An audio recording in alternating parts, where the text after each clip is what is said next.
Sur 100 000 hectares, le Marais Poitevin, la deuxième plus grande zone humide de France après la Camargue. Un havre de paix pour les promeneurs qui arpentent ces 8200 km de canaux, notamment pendant l'été. Et la Venise verte réserve bien des surprises. À la découverte du Marais Poitevin, c'est un reportage de Nathalie Lambert. C'est moi Robin, je vais être votre guide pour la balade. Walter, Sylviane et Maya sont venus de Lyon pour découvrir la Venise verte située à cheval entre la Vendée, les Deux-Sèvres et la Charente. Un voyage d'1h30 pour 50 € au rythme de l'eau. Il n'y a pas un bruit.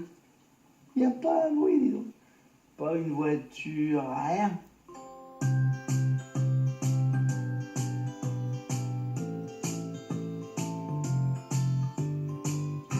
Un moment, une parenthèse. C'est comme cela que se définit ce territoire exceptionnel, le Marais Poitevin, deuxième plus grande zone humide de France après la Camargue. Le Marais est une authentique cathédrale de verdure. Pour déplacer sa barque, Robin n'utilise pas de moteur. Vous avez pas remarqué que je pousse ce bateau ou ce bateau avec ce qu'on appelle une pibouille. La pibouille, c'est la grande perche en bois que j'ai dans les mains, avec les deux petits crochets métalliques au bout, et c'est ce qui me permet de faire avancer le bateau. Là, il y a à peu près 60 cm d'eau, et c'est à peu près la profondeur qu'on aura sur tout le marais, entre 60 cm et 1,20 m.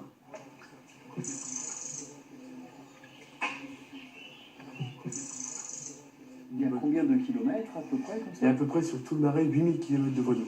8000 km. 8000 km de voie d'eau étendue sur approximativement 100 000 hectares. On va pas faire les 8000 aujourd'hui. Et comme à chaque fois, cette balade va se terminer par une surprise.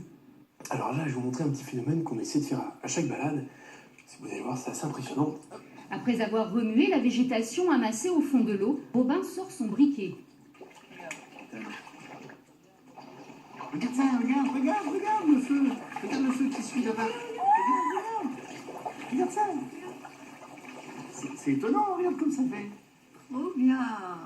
Donc le feu que vous venez de voir, ça vient des végétaux. Les feuilles qui vont se décomposer dans la vase. Quand on voit toutes les petites feuilles remonter comme ça avec toutes les petites bulles, c'est de la végétation qui est en train de se décomposer. Voilà, donc c'est ce qu'on appelle le feu sur l'eau. Le Marais Poitevin s'étend sur près de 100 km de long et 40 de large. Un paysage artificiel entièrement façonné par la main de l'homme. Ce sont les moines bâtisseurs au Moyen-Âge qui creusèrent ces canaux, le but étant d'en assécher une partie pour en faire des marais salants. Aujourd'hui, cette terre est le paradis des animaux d'élevage.